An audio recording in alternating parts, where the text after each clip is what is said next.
Bismillahirrahmanirrahim. Assalamualaikum warahmatullahi wabarakatuh. Alhamdulillahilladzi bini'mati tatimmus shalihat. Pada video pembelajaran kali ini kita akan membahas mengenai hak dan kewajiban asasi manusia dalam perspektif Pancasila. Sedikit tentang sejarah perkembangan demokrasi. Kenapa sih kita harus nyerempet-nyerempet ke perkembangan demokrasi? Karena sebenarnya perkembangan demokrasi itu seiring dengan perkembangan hak asasi manusia.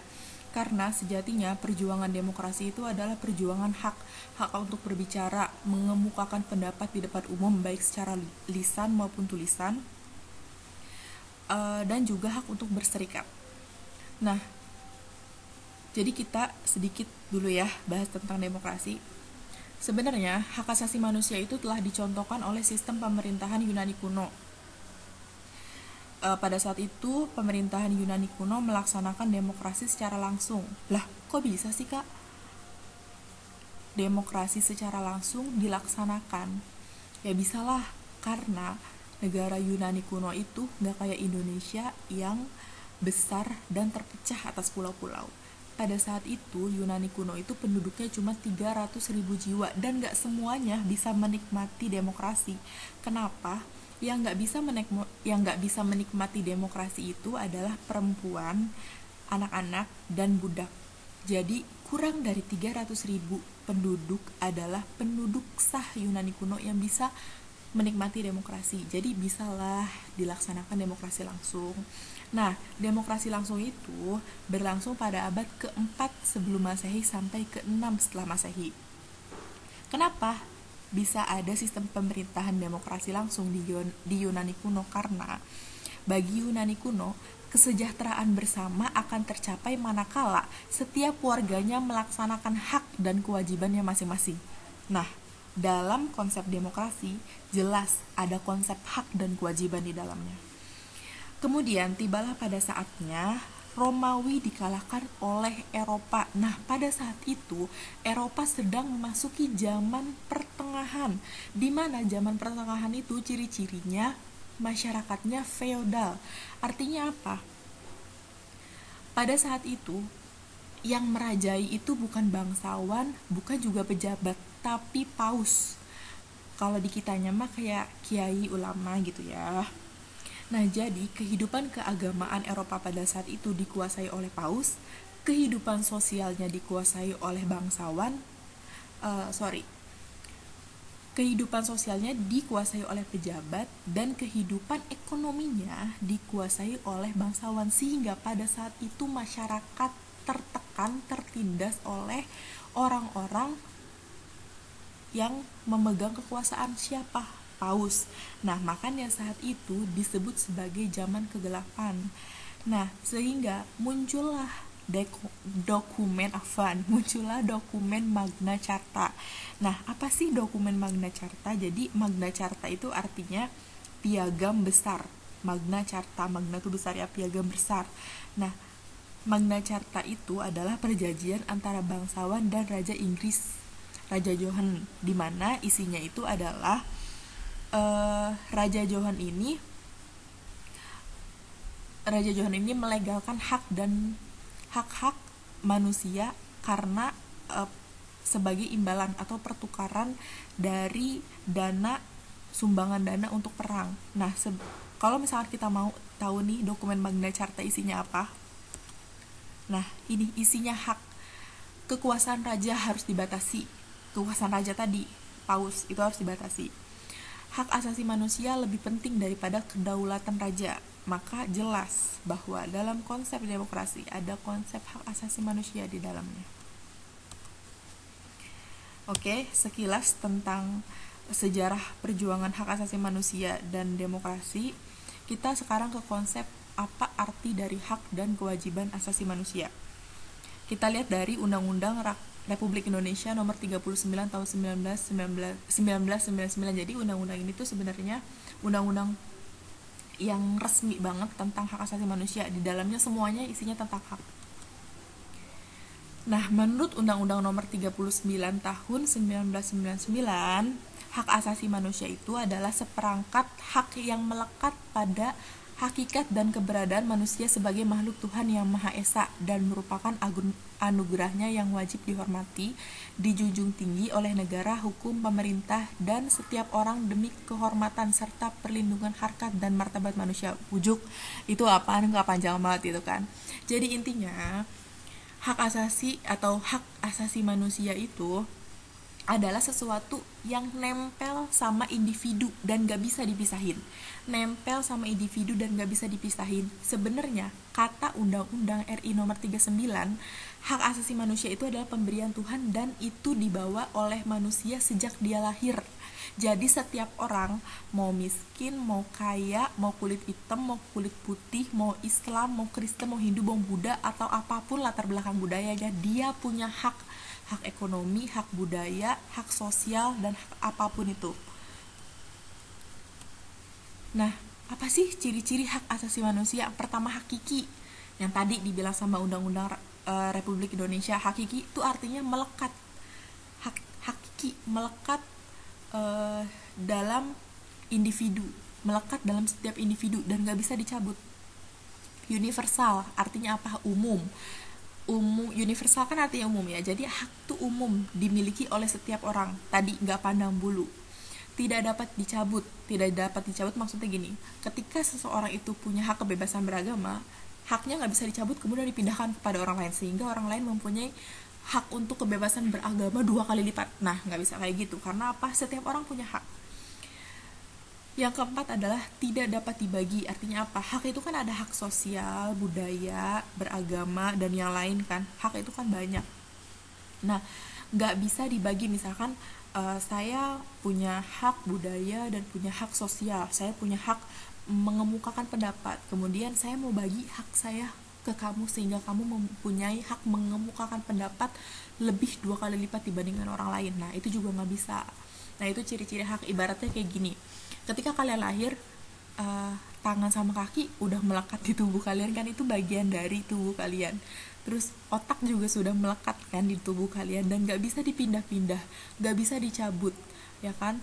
Dan semua orang punya itu. Nah, itu lah yang disebut dengan hak. Ibaratnya anggota tubuh yang kita bawa sejak lahir. Nah, itulah ibaratnya hak itu seperti itu ya. Kemudian, jadi apa nih arti hak dan kewajiban? Intinya, hak asasi manusia itu adalah pertama, hak alamiah yang melekat dalam diri seseorang manusia sejak ia lahir ke dunia. Tapi, hal ini tidak berarti bahwa hak asasi manusia itu bersifat mutlak tanpa ada pembatasan. Karena sebenarnya pembatasan bagi hak asasi manusia adalah hak orang lain. Sebenarnya perjuangan demokrasi, perjuangan hak asasi manusia itu nantinya akan menjadi dilema. Dilema kenapa? Jadi orang bingung antara hak sama kebebasan. Kalau hak itu beda sama kebebasan. Kalau hak itu kita ada batasnya. Oke, kita punya hak untuk berbicara, tapi orang juga punya hak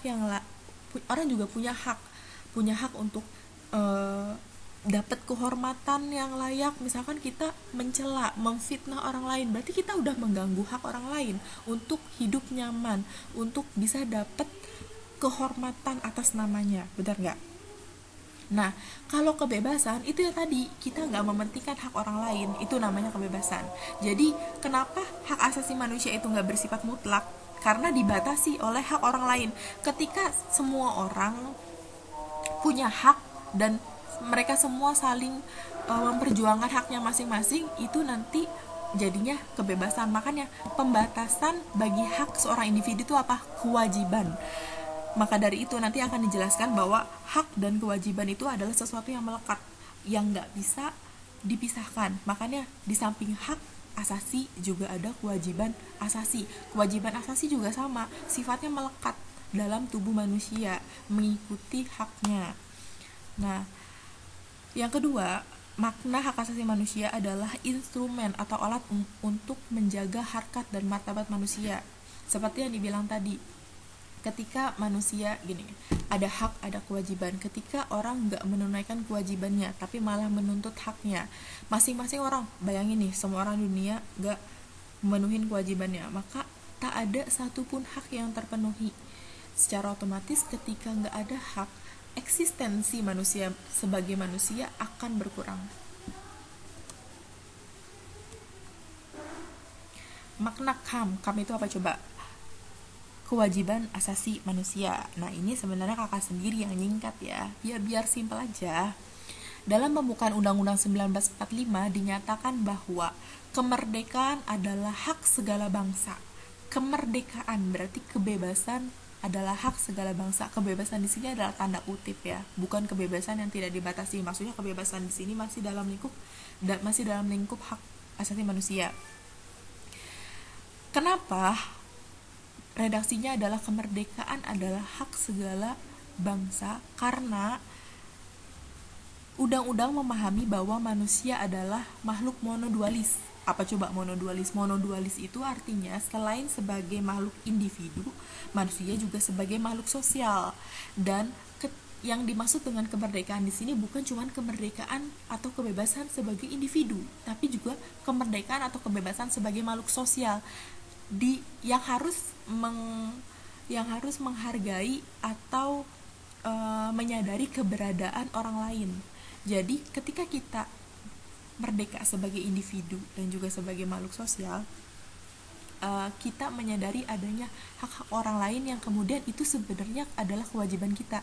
Nanti juga akan dibahas dalam undang-undang. Kalau misalkan kalian baca undang-undang, salah satu kewajiban manusia adalah menghargai hak orang lain.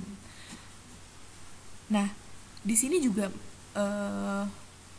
menyimpulkan bahwa sebenarnya hak asasi sama kewajiban asasi itu adalah suatu hubungan yang kausalitas, artinya sebab akibat. Jadi gini, ketika seseorang tidak melakukan kewajiban, maka dia tidak akan mendapatkan haknya.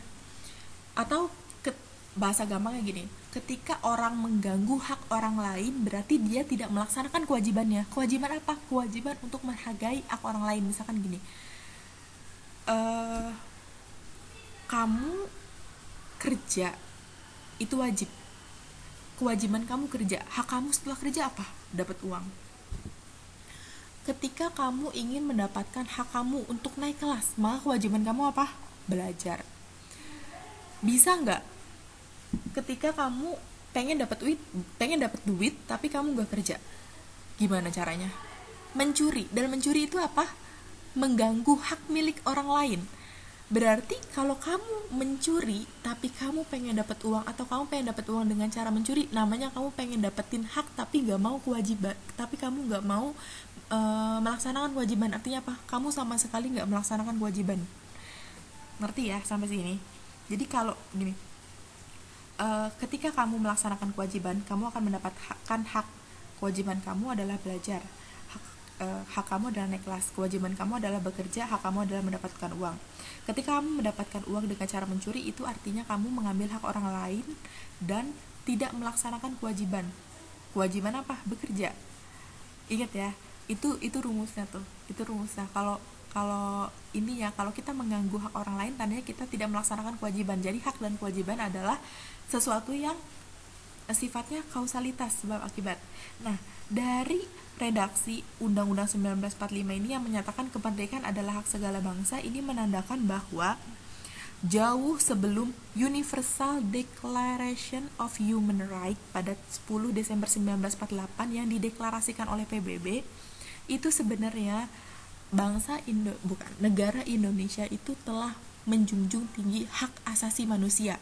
Jadi sebelum negara Eropa sana memperjuangkan hak asasi manusia dan mendeklarasikannya pada tahun 1948, jauh sebelum itu, pada saat Indonesia merdeka 1945, Indonesia sudah menyadari akan harusnya dijunjung tinggi hak asasi manusia.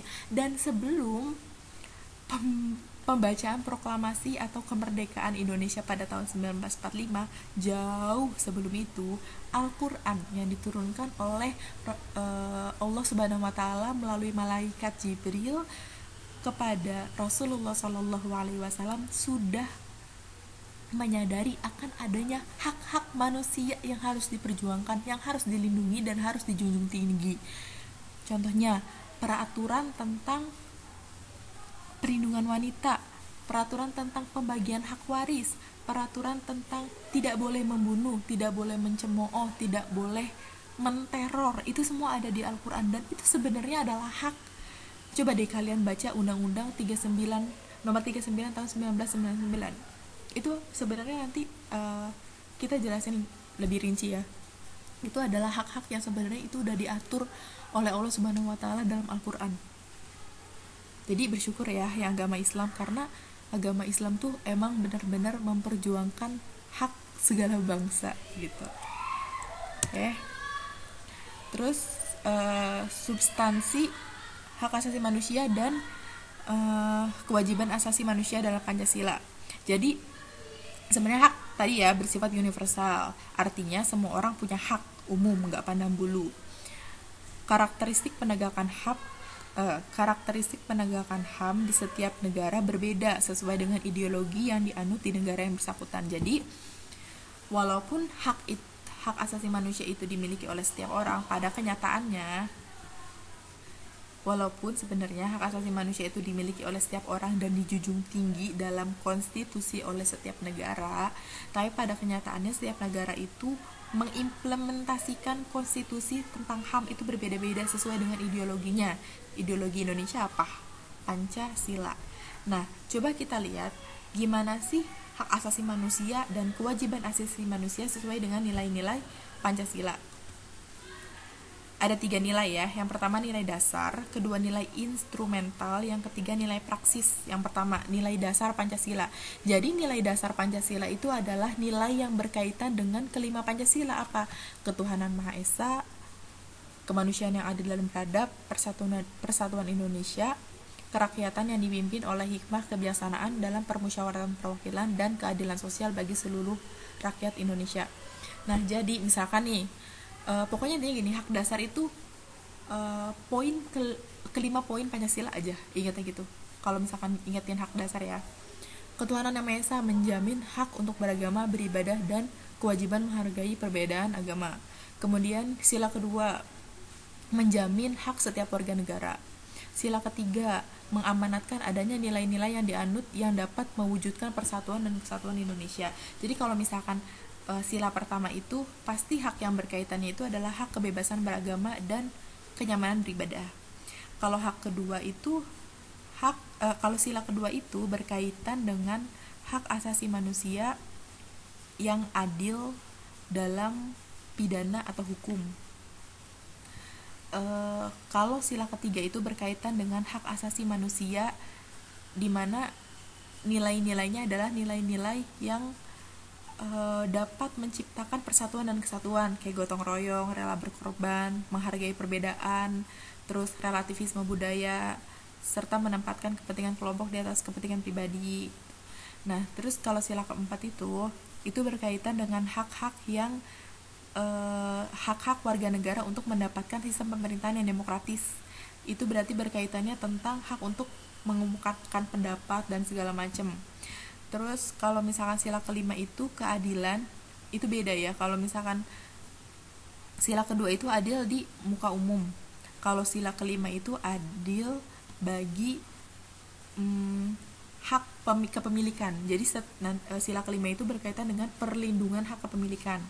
Misalkan kepemilikan merek buku, misalnya merek dagang, buku, dan yang lain-lain, atau tanah, rumah, dan yang lain-lain. Yang kedua adalah nilai instrumental Pancasila. Nah, nilai instrumental adalah nilai yang lebih rinci dari nilai dasar Pancasila yang merupakan pedoman dalam melaksanakan nilai Pancasila. Jadi gini, instrumen itu apa? Dasar. Jadi pedoman. Jadi nilai instrumental itu lebih bawahnya dari nilai dasar Pancasila. Ibaratnya gini, kalau nilai dasar Pancasila itu adalah visinya, maka misinya itu adalah nilai instrumental Pancasila. Makanya nilai instrumental Pancasila itu semuanya tentang peraturan-peraturan. Jadi misalkan ini tadi sila pertama ketuhanan yang Maha Esa, kemudian dirinci oleh peraturan-peraturan perundang-undangan dan ketetapan presiden tentang hak beragama dan hak peribadatan. Nanti akan dijelaskan lebih lanjut ya. Yang ketiga adalah nilai praksis. nanti akan dijelaskan lebih lanjut. Jadi kalau misalkan nilai praksis itu, ini kelihatan nggak? Nanti kita jelasin ya. Kita lewat dulu. Oke. Sebenarnya kadang orang lupa diri. Orang tahu diri akan hak, tapi lupa diri akan kewajiban. Akibatnya apa? Terjadi pelanggaran hak asasi manusia. Orang nggak mau melaksanakan kewajiban, ingin haknya terpenuhi, tapi juga mengganggu hak orang lain. Nah, ada dua faktor kenapa orang melanggar hak asasi manusia. Yang pertama, faktor internal. Faktor internal itu artinya faktor yang mendorong seseorang untuk melanggar hak asasi manusia. Kakak singkat jadi HAM aja ya. Faktor yang mendorong seseorang untuk melanggar HAM dari keinginan pribadinya, dari internal pribadinya, dari internalnya pribadinya. Jadi dari sifatnya tanpa ada pengaruh dari luar. Pertama, karena individu itu bersikap egois. Jadi kenapa individu itu bisa melanggar HAM? Karena dia bersifat egois. Egois itu apa? Ingin mementingkan diri sendiri. Selalu ingin menagih hak tapi tak mau menjalankan kewajiban. Misal, kamu pengen nilai bagus tapi kamu gak mau belajar. Kamu pengen naik kelas tapi kamu gak mau ngerjain tugas. Kamu pengen kaya tapi kamu gak mau kerja. Itu namanya egois. Yang kedua, karena individu itu rendah pengetahuannya dan kesadarannya tentang HAM. Kenapa di sini kalau di buku ya itu ditulisnya rendahnya pengetahuan tentang HAM. Rendahnya pengetahuan tentang HAM, tapi di sini kakak menambahkan rendahnya kesadaran tentang HAM. Kenapa? Kadang orang tahu tentang HAM tapi gak sadar. Nah, kakak pengen setelah kalian mempelajari ini semua, kalian menjadi aware tentang hak asasi manusia, menjadi aware tentang keberadaan teman-teman kalian, tentang keberadaan hak-hak teman-teman kalian, dan gak bersifat egois. Nah, rendahnya pengetahuan orang dan kesadaran orang tentang HAM itu menjadikan dia gak sadar akan hak-hak orang lain. Dia akan bertingkah seenaknya. Dia akan misalkan gini, dia ngerasa dia punya hak buat dengerin radio. Itu kan hak dia untuk mendapatkan kesenangan, untuk hidup nyaman. Ya, dia nyetel radio gede-gede. Akhirnya dia lupa kalau tetangganya itu sebenarnya lagi sakit gigi. Tetangganya itu lagi sakit gigi, sehingga dia lupa kalau sebenarnya tetangganya juga punya hak kenyamanan tinggal di tempat itu tanpa oleh terganggu satu orang pun. Nah, itu kenapa dia kayak gitu? Karena dia rendah kesadaran dan pengetahuan tentang hak asasi manusia. Yang ketiga, itu karena manusia tidak mempunyai sikap toleran. Kalau orang yang nggak punya sikap toleran, dia akan cenderung abai dengan keberadaan temannya. Contoh, kehidupan di asrama. Kenapa sih nggak boleh ngomong gue lu? Karena background budaya kalian dalam satu kamar tuh beda-beda. Saya aja orang Jawa itu nganggep kalau ngomong gue lu itu serasa kesinggung. Lu begini nggak, lu begitu nggak, gue mah begini, gue mah begitu. Kita dari budaya luar ya, bukan budaya Betawi, bisa aja nganggep kalau misalkan kamu tuh lagi marah sama aku karena kamu ngomongnya gue lu gitu. Nah, makanya digeneralisasikan bahwa di maat itu minimal ngomongnya ana anti seperti itu, atau aku kamu. Nah, yang kedua, selain ada faktor internal, itu ada faktor eksternal. Sebentar ya, kakak ngecas dulu.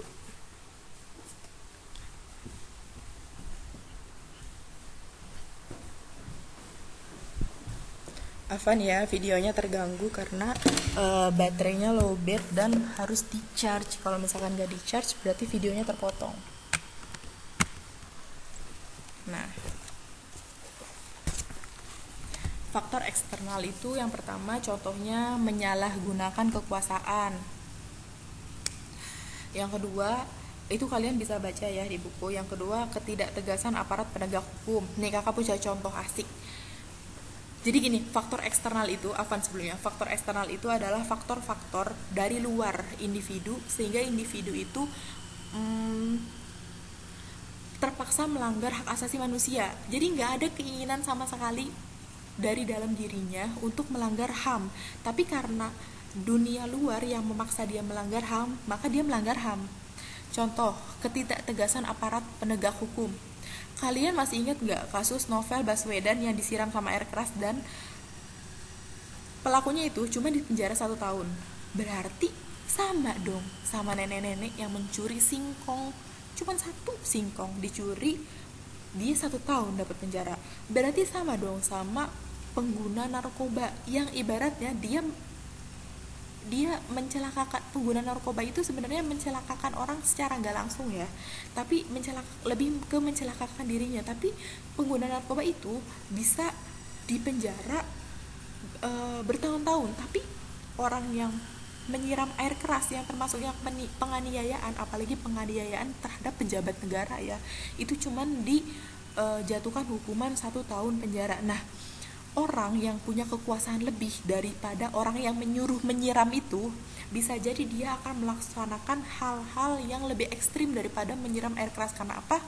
Hukum lemah terhadap orang-orang yang berkuasa, tapi kuat terhadap orang-orang yang lemah.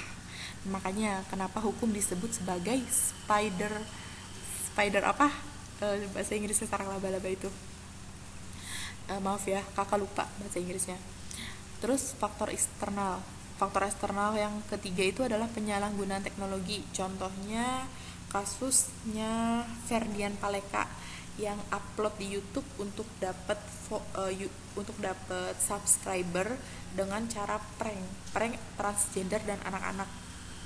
Masih ingat ya? Nah, itu sebenarnya teknologi itu bisa dimanfaatkan untuk hal-hal yang bermakna, kayak misalkan penyebaran ilmu pengetahuan, terus penyebaran nilai-nilai agama syar'i, dakwah, dan yang lainnya. Misalkan tutorial video masak, tutorial benerin laptop, tutorial pasang wifi, misalkan itu kan lebih bermanfaat buat orang lain ya. Tapi karena teknologi itu disalahgunakan oleh si Ferdian Paleka, maka dia telah melanggar hak asasi manusia.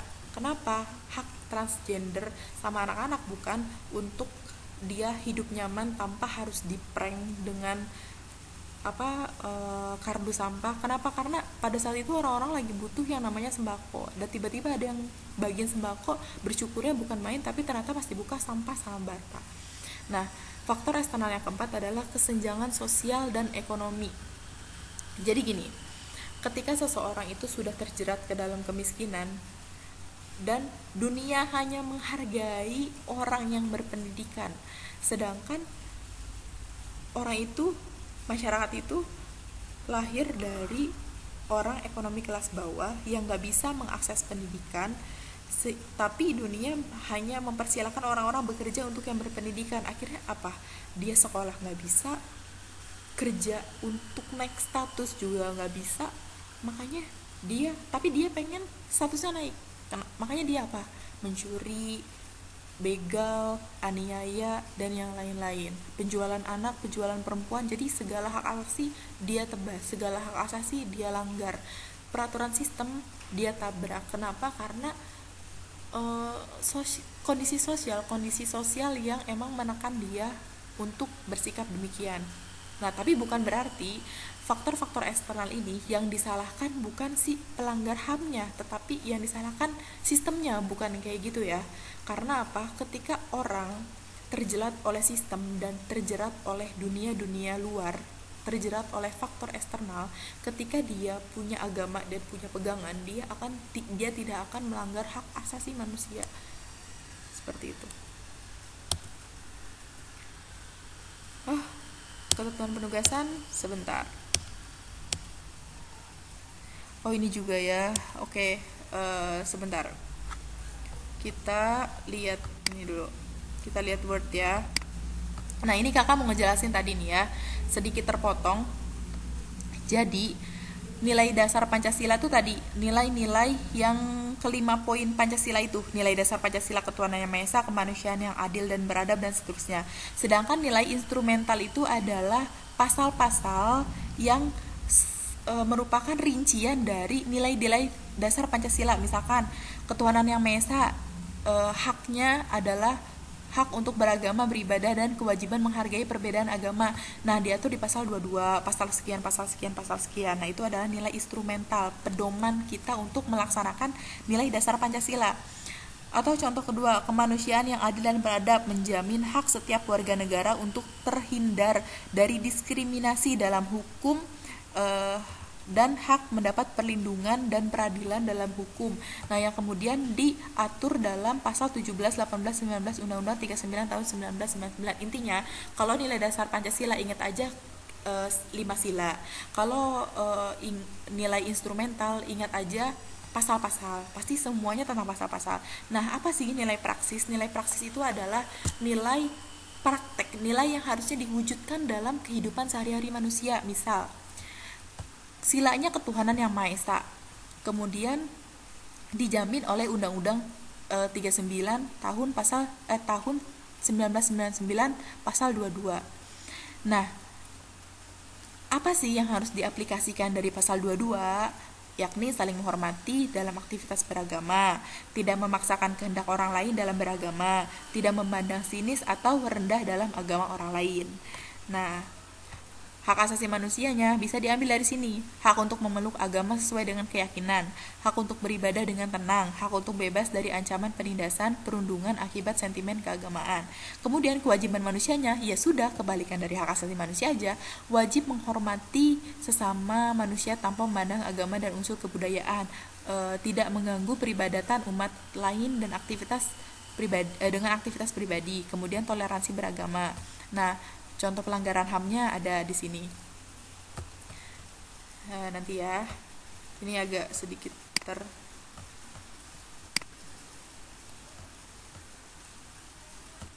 sebentar.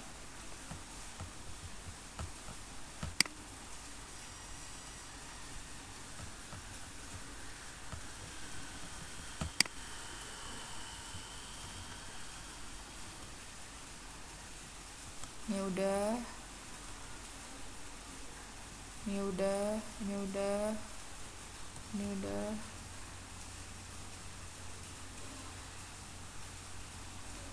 Afan ya, sebentar ya. Ini karena nggak kelihatan, jadi kita tadi buka Word. Ya, akhirnya PPT-nya kita ulang dari awal. Ya, tadi sampai sini ya.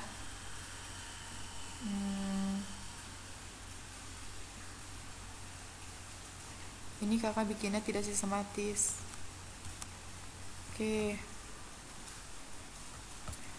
Oke, jadi